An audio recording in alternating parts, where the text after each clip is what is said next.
अस्सलाम वालेकुम। कैसे हैं आप लोग? ठीक हैं? पहले तो बहुत माज़रत, आप लोगों से देर से मुलाकात हो रही है। मुझे पता है कि आप लोग इंतज़ार कर रहे हैं नेशनल सिक्योरिटी पॉलिसी की चैप्टर वाइज़ वीडियो सीरीज़ का, जिसका ज़िक्र मैंने किया था अपनी पहली वीडियो में। मैं आप सब लोगों का बहुत शुक्रगुज़ार हूँ कि आपने बहुत अच्छा रिस्पॉन्स दिया, लेकिन मौसमी हालात ने सेहत पर कुछ ऐसा असर डाला कि मैं आपसे नहीं मिल सका। अब हम चैप्टर वाइज़ वीडियोज़ करने जा रहे हैं, तो आज की जो वीडियो है इसमें जो चैप्टर 1 और चैप्टर 2 है नेशनल सिक्योरिटी पॉलिसी का, वो हम डिस्कस करेंगे। मैं आपको चैप्टर का टाइटल और उसका मेन क्रक्स बताऊंगा, जहाँ कहीं इसमें कोई इम्पॉर्टेंट टर्मिनोलॉजीज़ या टेक्निकल टर्म्स यूज हैं उनका भी मैं जिक्र आपसे करूँगा। तो ये जो चैप्टर मेरे सामने इस वक्त मौजूद है, चैप्टर 1, इसका नाम है नेशनल सिक्योरिटी फ्रेमवर्क। देखिए, ये एक अंडरस्टूड सी बात है कि जब भी एक पॉलिसी बनाई जाती है कौमी सतह की किसी भी मुल्क के अंदर, तो उसके लिए पहले एक फ्रेमवर्क यानी एक स्ट्रक्चर डिज़ाइन किया जाता है। अब पाकिस्तान में ये तजर्बा चूँकि पहली दफ़ा हो रहा है ओवरऑल कॉम्प्रिहेंसिव लेवल पे एक नेशनल सिक्योरिटी पॉलिसी बनाने का, तो इसलिए इसके फ्रेमर्स ने ज़रूरी समझा कि वो इस चैप्टर को बाकायदा फ्रेमवर्क को एक्सप्लेन करें चैप्टर 1 के अंदर।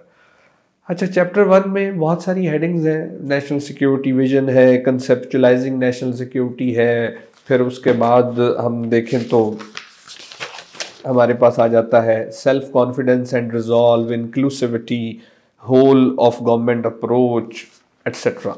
लेकिन हमें जो लफाजी से हट के सब्सटेंस है, जो कि जिस्ट है, उस पर बात करनी है। अगर मैं कॉन्सेप्चुलाइजिंग नेशनल सिक्योरिटी की बात करूं, तो इस वाली हेडिंग में दरअसल उन्होंने एक कॉन्सेप्ट एक्सप्लेन किया है, ये फ़र्क बताने की कोशिश की है पढ़ने वालों को, सुनने वालों को और सिटीजन्स ऑफ पाकिस्तान के लिए जो कि लिटरेट है, कि ट्रेडिशनल सिक्योरिटी क्या होती है और नॉन ट्रेडिशनल सिक्योरिटी जो कि न्यू वैल्यू एडिशन है वो क्या होती है, और जब हम इन दोनों को कंबाइन करते हैं नेशनल सिक्योरिटी बन जाती है, यानी ट्रेडिशनल सिक्योरिटी को और नॉन ट्रेडिशनल सिक्योरिटी को। तो इस डॉक्यूमेंट में लिखा है, traditional security focuses on defence, territorial integrity, internal security and diplomacy. However, non-traditional security comprises broader elements that impinge on a country's economic health and citizens' well-being. अब ये बता रहे हैं कि जो ट्रेडिशनल सिक्योरिटी है उसमें तो मुल्क का दिफा, मुल्क की अंदरूनी सालमियत और जो है मुल्क की यकजहती और सफारतकारी शामिल हो जाती है, जबकि जो नॉन ट्रेडिशनल सिक्योरिटी है उसमें ज़रा हट के अनासर होते हैं जो कि ह्यूमन सिक्योरिटी और इकोनॉमिक सिक्योरिटी यानी सिटीज़न रिलेटेड, वो उसका फोकस ज़्यादा होता है। तो ये जो नेशनल सिक्योरिटी पॉलिसी बनाई गई है ये दोनों डायमेंशंस को एड्रेस कर रही है। इससे एक बात साफ जाहिर है, इससे पहले जो फ्रेमवर्क पाकिस्तान में रहे हैं वो ट्रेडिशनल सिक्योरिटी पे फोकस रहे हैं, उन्होंने नॉन ट्रेडिशनल सिक्योरिटी को कंसिडर नहीं किया।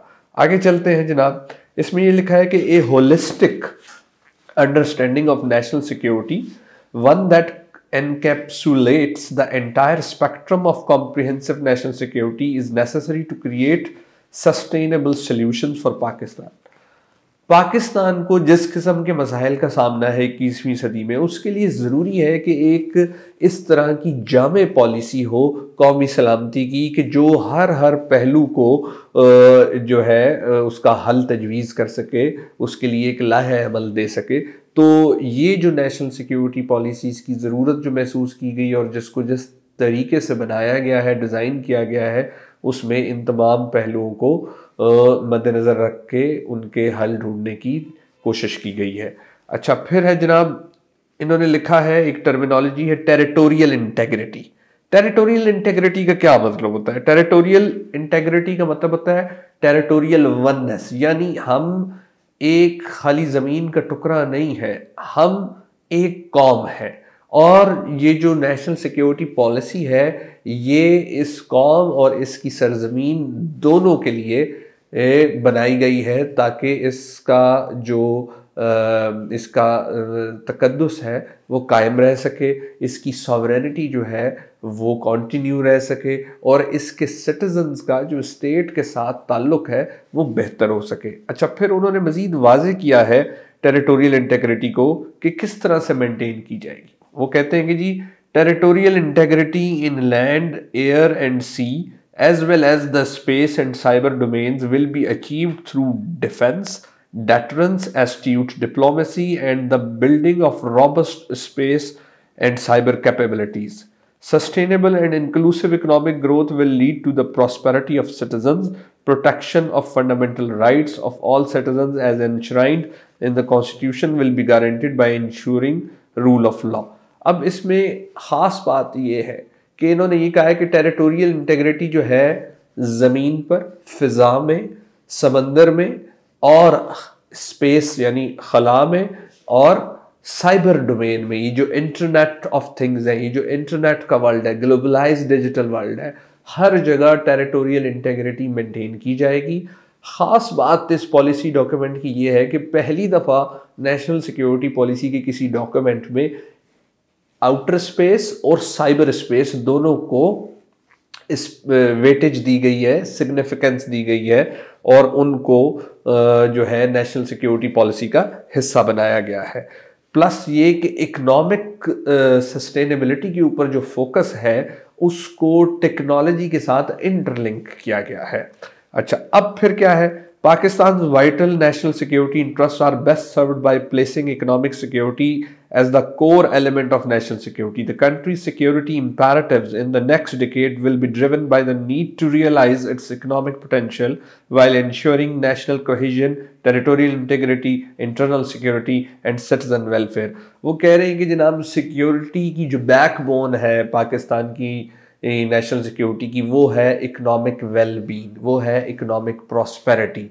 और अब पाकिस्तान की नेशनल सिक्योरिटी जो है उसका फोकस होगा economic development of citizens, of state, of whole nation. और उसमें उन्होंने कहा है कि जब हम ये गोल्स अचीव करेंगे तो इससे हम नेशनल इंटीग्रेशन भी अचीव कर लेंगे, यानी कौमी यकजहती, territorial integrity, internal security and citizen की वेलफेयर।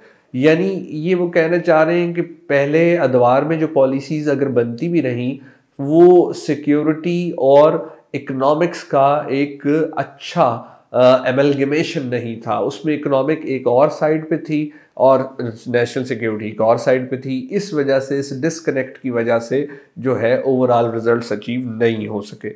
फिर उन्होंने बात की है national resource pi and redistributive model का फॉर द ह्यूमन वेलफेयर। अब ये नेशनल रिसोर्स पाई क्या है? नेशनल रिसोर्स पाई में वो कहना ये चाह रहे हैं कि जो हमारे कौमी असासे हैं, जो हमारे कुदरती वसाइल हैं, सारा जो है इन्हिसार उन पे किया जाएगा। और लिखा हुआ है रीडिस्ट्रीब्यूटिव मॉडल सिटीजन वेलफेयर की। रीडिस्ट्रीब्यूटिव मॉडल जो है वो सर्कुलेशन ऑफ वेल्थ की बात करता है।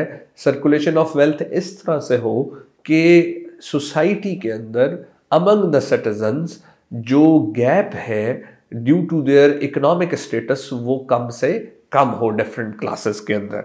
अच्छा, फिर आगे चलते हैं तो इसमें इन्होंने ये कहा है फाइनली, अगर इस चैप्टर की मैं आपसे बात करूं, इसमें ये वाज़े कहा गया है कि measures will be taken to improve coordination among the concern departments, institutions and ministries of the government, कि इस बात का इदराक कर लिया गया है कि coordination is the key to success of any policy. और अब तक पाकिस्तान में अगर पॉलिसीज़ रिजल्ट्स अचीव नहीं कर सकें डिज़ायर्ड, उसकी एक वजह कोऑर्डिनेशन की एब्सेंस है हमारे गवर्नमेंटल स्ट्रक्चर में।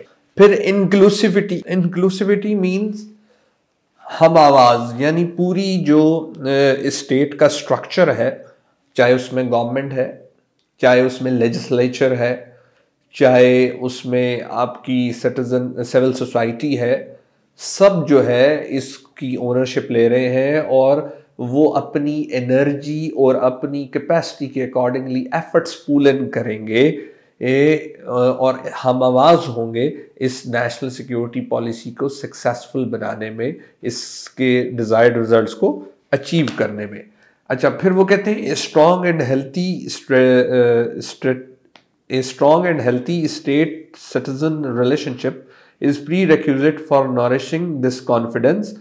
All efforts must be made to sustain and strengthen this bond so that no amount of external coercion or challenges bend our national resolve. अब इसमें ये इन्होंने बड़ी इंपॉर्टेंट बात की है कि जब ये कोऑर्डिनेशन के साथ एक साइनर्जी ड्रिवन एफर्ट क्रिएट होगी तो इससे जो हमारा कौमी इरादा एक बनेगा, नेशनल रिजॉल्व डेवलप होगा, वो अनब्रेकेबल होगा और किसी किस्म का फॉरेन इन्फ्लुएंस या इंटरवेंशन उसे ब्रेक नहीं कर सकेगा। अब ये चैप्टर यहाँ पे ख़त्म हो जाता है। दूसरा सेकंड चैप्टर जो है उसका नाम है national cohesion.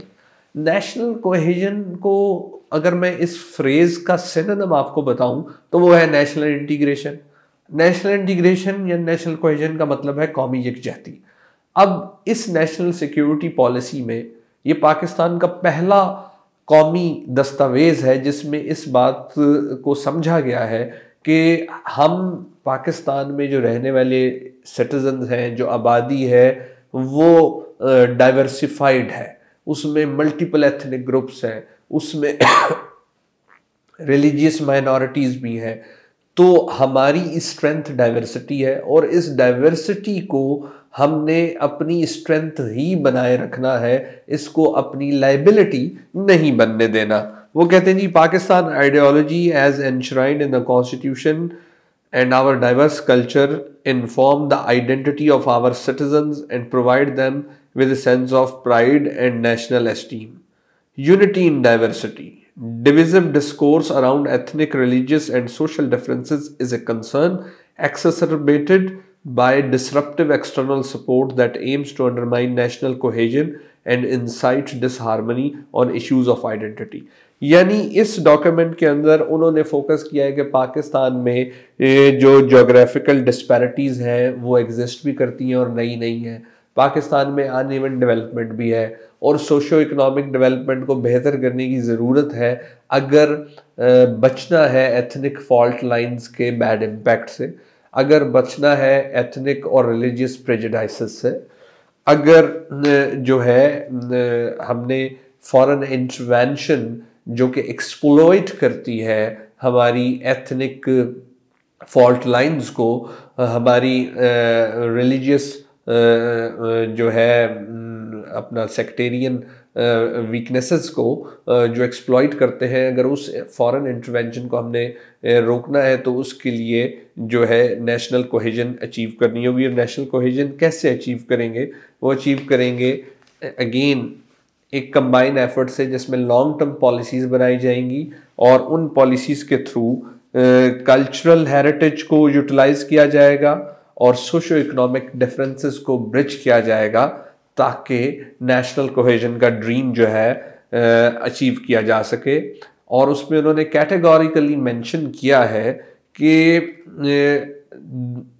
This requires further strengthening coordination mechanism such as Ministry of Inter-Provincial Coordination, Council of Common Interest, National Finance Commission and National Economic Council among others. Existing division of responsibilities between provincial and local governments can be improved through more empowered and responsive governance at district and lower levels.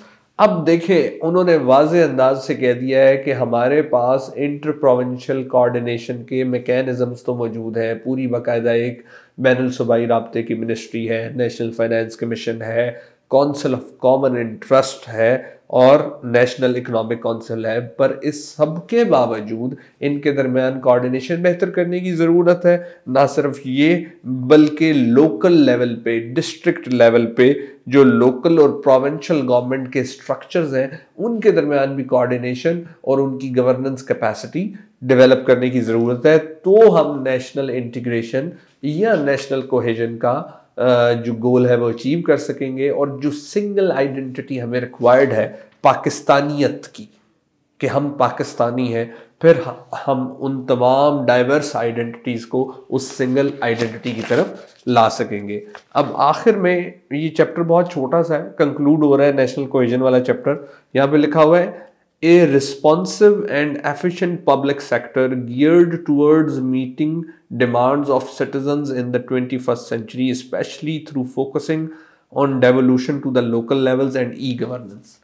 इस document में ख़ास बात यह है कि e governance की और technology driven digital governance की बहुत ज़्यादा बात की गई है, और उसमें फिर उन्होंने अब तक के इनिशिएटिव्स मेंशन किए हैं, जिसमें है नेशनल सिटीजन्स पोर्टल है, डिजिटाइजेशन ऑफ लैंड रिकॉर्ड है, और दूसरे ई गवर्नेंस के जो वेंचर्स हैं। अब बताने का मकसद ये है कि ये जो 2 चैप्टर्स पहले मैंने आप लोगों के लिए एक्सप्लेन किए हैं, इनसे एक बात वाज़ेह होती है। पहली बात तो ये, नेशनल सिक्योरिटी का जो कॉन्सेप्ट है वो सिर्फ एक्सटर्नल एनिमीज़ और टेररिस्ट और नॉन स्टेट एक्टर्स या मिलिटेंट ऑर्गेनाइजेशंस तक महदूद नहीं है।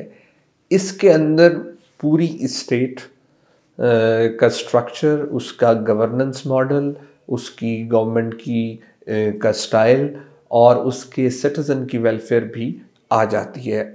इसके अलावा इन 2 चैप्टर्स में जो नॉन ट्रेडिशनल और ट्रेडिशनल सिक्योरिटी का फ़र्क बताया गया है, और दोनों साइड्स को, दोनों डायमेंशंस को एड्रेस करने की जिन इनिशिएटिव्स का बताया गया है, वो पाकिस्तान में होने वाली अपनी नौयत की एक नई चीज़ है। और फिर जो इसका सेकंड चैप्टर है, इसमें नेशनल इंटीग्रेशन की जो बात की गई है, और नेशनल इंटीग्रेशन को अचीव करने के लिए लॉन्ग टर्म पॉलिसीज़, जिसमें ई गवर्नेंस और कोऑर्डिनेशन बेहतर बनाने के ऊपर जो ज़्यादा जोर दिया गया है, इससे साफ ज़ाहिर होता है कि अब पाकिस्तान के अंदर नेशनल सिक्योरिटी पॉलिसी का कॉन्सेप्ट ऑन मॉडर्न लाइंस पे डेवलप किया जा रहा है, और जिस तरह से इंटरनेशनल लेवल पे नेशनल सिक्योरिटी का कॉन्सेप्ट चल रहा है, अब हम भी उसी तरफ जा रहे हैं। अगली वीडियो में मेरी आपसे बात होगी चैप्टर 3 और चैप्टर 4 पे, तो अपना बहुत ख्याल रखें। खुदा हाफिज़।